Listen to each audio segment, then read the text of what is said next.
बहुत शुक्रिया।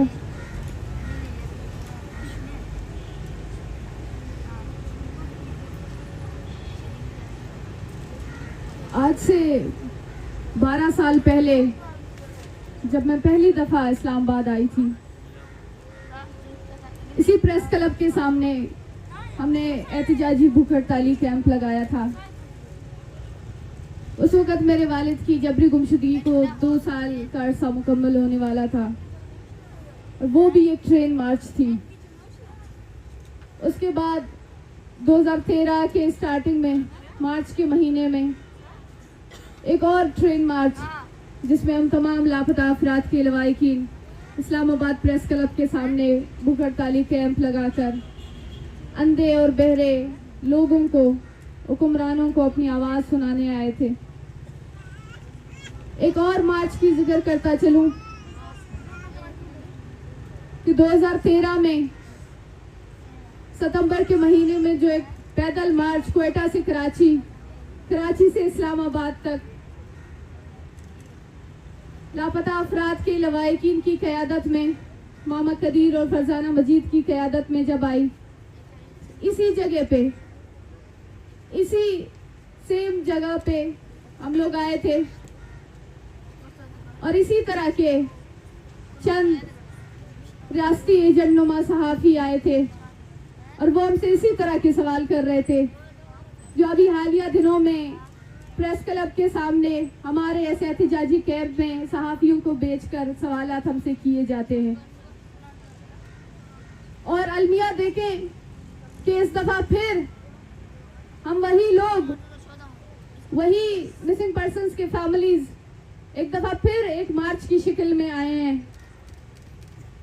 बस फर्क सिर्फ इतना है कि 2011 में हम लोग 8 फैमिलीज थे और आज हम लोग सैकड़ों की तादाद में हैं। 2012 में भी यही हुकूमत की तरफ से बेसी, यही बहरापन और गुंगापन, और इस दफा फिर ये एक ही चीज हमें सिखाती जा रही है कि हमारे साथ जो एक इंसानी अलमिया है, जो इंसानियत सोज मसला है, संगीन मसला है, दुनिया के तमाम कवानीन इसके खिलाफ है। कहीं पर भी जबरी गुमशुदगियों को जस्टिफाई नहीं किया जा सकता है। इस अमल के हवाले से जब हम इस्लामाबाद में आते हैं, बलूचिस्तान तो दूर की बात है, बलूचिस्तान एक ब्लैक होल है, वहां पर मीडिया पे कदगने हैं, वहां पर अगर कोई बोलता है या लिखता है या पढ़ता है तो उसको या तो मार दिया जाता है, कत्ल किया जाता है, या फिर उसको सालों साल जबरी गुमशुदगियों का निशाना बनाया जाता है। जब हम इस्लामाबाद आते हैं, यहाँ की ज़मीनें, यहाँ के दरवाजे भी हमारे लिए तंग किए जाते हैं, यहाँ पर हमारे लिए रास्ते बंद किए जाते हैं। वो फर्क जो कई सालों से रियासत कहती है कि बलूचिस्तान के लोग नाराज हैं, बलूचिस्तान के चंद लोगों का मसला है, चंद सरदारों का मसला है, चंद ज़मीनी तनाज़ों का मसला है, लापता अफराद का कोई मसला है ही नहीं। ये सारी माँएं और बहनों के आंसू झूठ है। ये इंडिया से इनका ताल्लुक है, क्योंकि इनकी नज़दीकियाँ इंडिया से हैं तो इनको ड्रामे भी अच्छे से आती है, इनको आंसू निकालना भी बहुत अच्छे से आती है। ये जो कुछ करती हैं, सड़कों पर आती हैं, ये सब इंडिया चूंकि इनसे करीबी ताल्लुकात रखती है तो वहीं से सीख कर ये इधर आके प्रेस क्लबों के सामने तस्वीरें उठाकर ढोंग करती हैं, दर्द और तकलीफ का प्रचार रचाती हैं। अफसोस भी नहीं कह सकते, क्योंकि वो दर्द, वो तकलीफ जो कल हमारे लिए एक अफसोस का बायस था, जो कल हम इधर आते थे, जो कल हमारी इन माँ और बहनों के आंसुओं को ड्रामे कहते थे, जो कल हमारी इस दर्द और तकलीफ को कहते थे कि इनको इंडिया से पैसे मिलते हैं इस नाटक के लिए, जो कल यहाँ पर जब हम आते थे तो यहाँ पर ये लोग हमसे पूछते थे कि आप लोगों के लोगों ने जरूर कुछ किया होगा, हमारे पंजाब के बच्चों को क्यों नहीं उठाते, हमारे बच्चों को यहाँ पर क्यों गायब नहीं किया जाता है। ये वही हकीकत हम सब के सामने है। आज पंजाब से भी बच्चे उठाए जा रहे हैं, 15 साल बच्चे पंजाब से भी, सिंध से भी, पख्तूनख्वा से भी, पूरे मुल्क में ये मसला एक बन चुका है। और इस वक्त शायद इस मुल्क में सैकड़ों हजारों लाखों लोग इस मसले से वाकिफ हो गए हैं, लेकिन अफसोस की बात है कि जब बात बलोच की बात पर आ जाती है तो सब लोग मुंह मोड़ लेते हैं। सब लोग इसको कहीं ना कहीं किसी तरीके से एक नाम देते हैं, एक लेबलिंग लगाते हैं इसके ऊपर। अभी आलिया जो निगराने हुकूमत आई है, जो हमारे वजीर दाखिला साहब थे, उन्होंने कहा कि ये लापता अफराद का मसला है ही नहीं, ये लापता कोई है ही नहीं, ये इनकी अपनी बीवियों से लड़ाई झगड़े होते हैं और ये नाराज होकर कराची में जाकर बैठते हैं और इनके बीवी बच्चे इनकी तस्वीरें उठाकर ले जाते हैं। इनके कोई और एजेंडे हैं। अब खुदारा यहाँ पर मौजूद लोग, यहाँ पर मीडिया का भी बायकाट है, हम समझ सकते हैं कहाँ से ऑर्डर्स आए हैं, लेकिन यहाँ पर जो साथी मौजूद है, आप इन माओ और बहनों, इनके हाथों में लरसती वो तस्वीरों को देखें, आप इनके चेहरों को देखें। ये बोलना तक नहीं जानती हैं, उर्दू में बोलना नहीं जानती हैं। 70 से 80 साल के करीब यहाँ पर माएं बैठी हुई हैं। क्या एजेंडा हो सकता है इनके साथ? कौन सा एजेंडा ये ला सकती हैं यहाँ पर? ये क्या मांग रही हैं? सिर्फ और सिर्फ एक चीज कि अगर हमारे लोग इस रियासत के आईन और कानून के मुताबिक मुजरिम भी है तो आप अपने बनाए गए कानून में, आप अपने बनाए गए अदालतों में पेश कर दें। ये कोई इतना बड़ा संगीन जुर्म या संगीन मुतालिबा नहीं है, ये कोई ऐसा बड़ा मुतालिबा नहीं है जहां पर ये रियासत इसको पूरी नहीं कर सकती है। लेकिन बजाय इसके कि रियासत इस पे दरिया दिली दिखाती, रियासत ने इन माँ और बहनों के साथ क्या किया? इन माँ और बहनों को सड़कों पर घसीटकर इनके साथ जो रवैया रखा गया, आज ये फर्स्ट रॉ में जो ये छोटे बच्चे बैठे हैं, इन बच्चों को आपने क्या सिखाया? आपने इनको यहाँ से क्या पैगाम दे के आप इनको वापस भेजेंगे? ये बड़े होकर क्या सीखेंगे यहाँ से? क्या हम इस्लामाबाद गए थे, हमारे साथ कौन सा रवैया रखा गया? ये चीजें आप खुद नक्श कर रही हैं इन बच्चों के जहन में, इन माओं के जहन में। और फिर जब हमारी तरफ से एक फ्रस्ट्रेशन निकलती है तो वो कहते हैं कि इनके लोग दहशतगर्द हैं, शर पसंद हैं, शिद्दत पसंद है।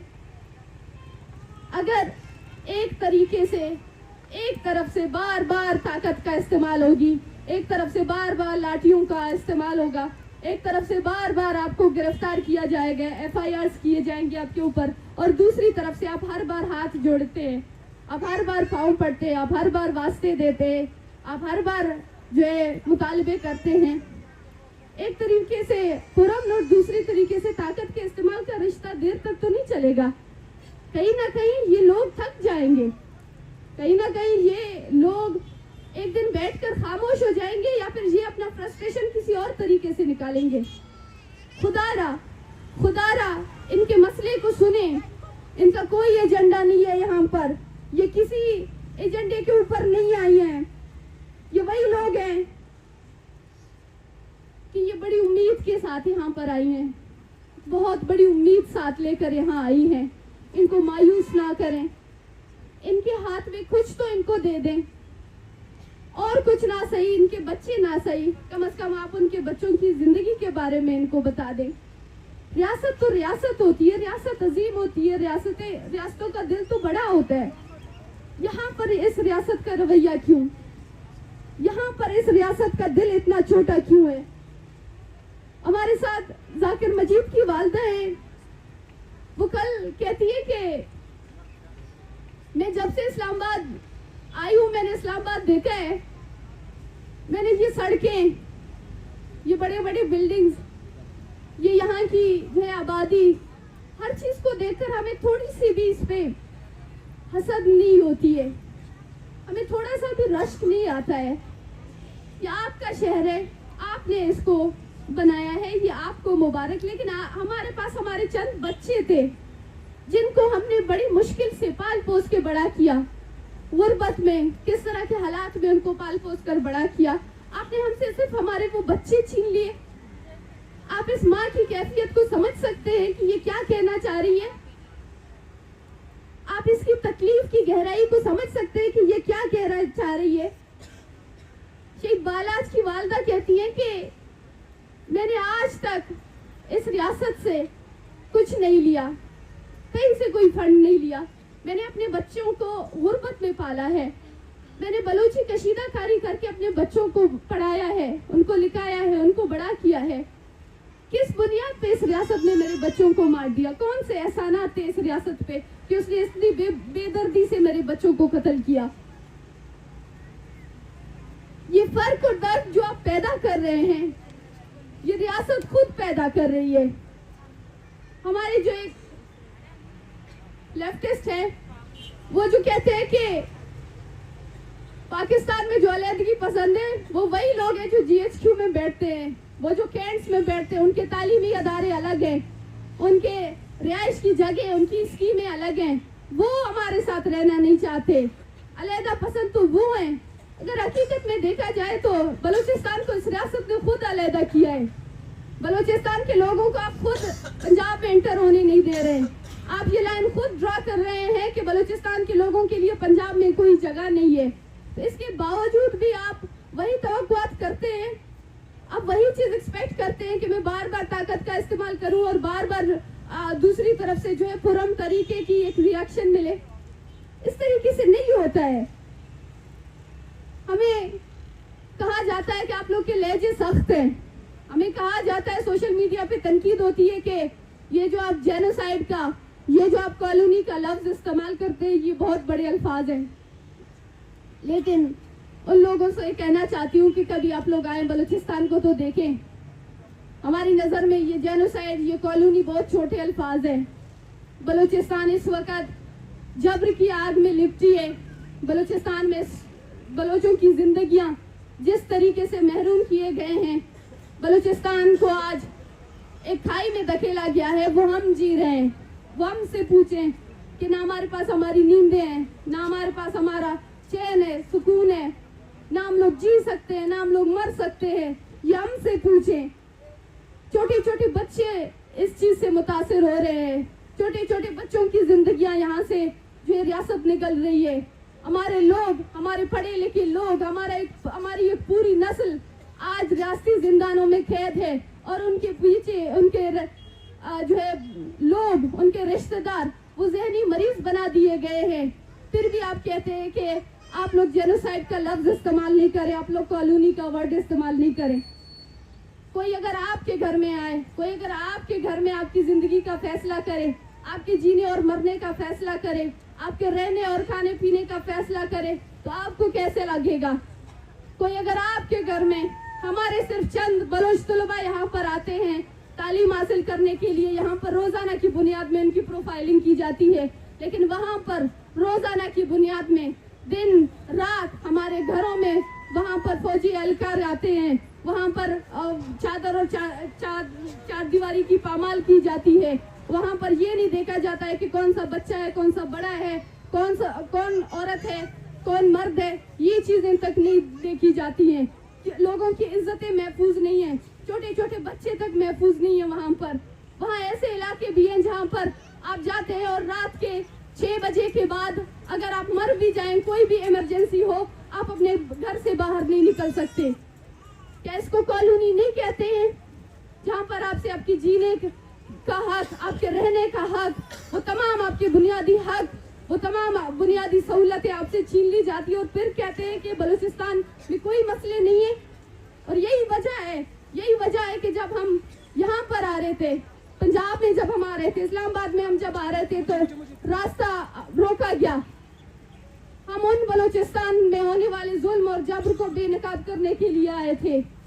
हम उन तकलीफों को, उन माओं की अजियतों को जिनको यहाँ पर ड्रामा कहा जाता है, उन आंसुओं को जिनको यहाँ पर ड्रामा कहा जाता है, नाटक कहा जाता है, हम वो दिखाने के लिए आए थे। कोई बंदूक हमारे हाथ में नहीं था। कोई हमारे हाथ में कोई बम बारूद नहीं थे, हमारे पास सिर्फ और सिर्फ हमारे लोगों की तस्वीरें थी। उन तस्वीरों से अगर आपको इतना मसला है तो आप इस जबरी गुमशुदगी का मसला ही हल कर दें, सारा मामला खत्म। इस तरीके से क्यों आप तकलीफ में डाल रहे हैं? कुछ नहीं रह गया है इन माओं के पास, इन बच्चों के पास, इन बहनों के पास। एक आखिरी उम्मीद लेके एक दफा फिर यहाँ पर आए हैं, एक आखिरी उम्मीद लेके। खुदारा इनको मायूस ना करें, खुदारा इनको वापस मायूस होकर ना भेजें। एक दूसरी बात, हमारी आवाज को जो हर दफा रोकने की, खामोश करने की कोशिशें की जाती हैं।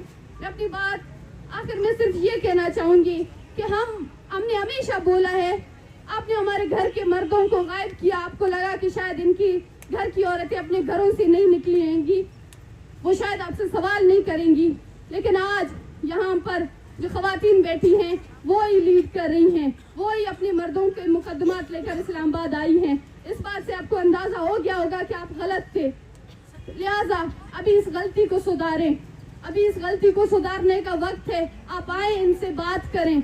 ये वो खवातीन नहीं है जो अपने घरों से नहीं निकल सकती हैं, जो बात नहीं कर सकती, जो जुल्म सह सकती हैं, जो जबर सह सकती है। हम बोलने वाले लोग हैं, बलूचिस्तान से हमारा ताल्लुक है। हमें सबसे पहले बोलने और आज़ादी की बात करने की जो है हमें तलकीन की जाती है। हमें सबसे पहले अपनी जो है हक, अपने जो है हकूक और तमाम वो एक इंसान की बुनियादी जो हक होते हैं वो हमें लेने के लिए हमें जो है सबसे पहले उसकी तरगीब दी जाती है। हम नहीं पीछे हट सकते। रियासत को इस बात को समझ लेना चाहिए कि हम खामोश नहीं होंगे और इस तरीके के हरबों से, जिस तरीके से खामोश करने को, डराने धमकाने के तरीके यहाँ पर बार बार हमारे साथ आजमाए जाते हैं, बार बार वो तरीके अपनाए जाते हैं। अभी तक इस रियासत को समझ जाना चाहिए, 14 सालों से अगर हम अपनी जिंदगी सड़कों पर गुजार सकते हैं तो हम इससे मजीद बर्दाश्त कर सकते हैं, हम इससे मजीद लॉस कर सकते हैं। हमें अभी तक भी वो सख्त है कि हम मजीद इससे मजीद ज्यादा हम सब्र करें, हम चीजों को फेस करें। अभी तक इस बात को समझ जाना चाहिए था, लेकिन रियासत अगर नहीं समझी है तो एक दफा फिर हम यहाँ से आए हैं और ये कहेंगे कि एक दफा हमें भेजा गया तो हम हर दफा आएंगे। आप हमें हर दफा मायूस करेंगे, हम हर दफा पुरुमीद होकर आएंगे। अब भले हमें इंसाफ ना दें, अब भले हमें मायूस करके भेजें, लेकिन हम पूरी दुनिया को ये जरूर बताएंगे कि बलूचिस्तान में क्या हो रहा है, बलूचिस्तान में हमारी माओं के साथ क्या हो रहा है, बलूचिस्तान में हमारे छोटे छोटे बच्चे हमसे छीन लिए जा रहे हैं, बलूचिस्तान में हम जैसे लोग अपने घरों में नहीं जा सकते, बलूचिस्तान में खौफ और आस का माहौल है, हर घर में लोग नफ्सियाती मरीज बन चुके हैं। बलूचिस्तान तो एक जंग में धकेला गया है। हम ये जरूर यहाँ पर आएंगे, जरूर यहाँ पर बताएंगे। इसके लिए आप जितनी चाहे FIR करें, जितनी चाहे लाठी चार्ज करें, जितनी चाहे आप जुल्म और जबर अपनी जारी रखें। हमने ये हमेशा से बोला है, हम ये हमेशा से बोलते रहेंगे। शुक्रिया।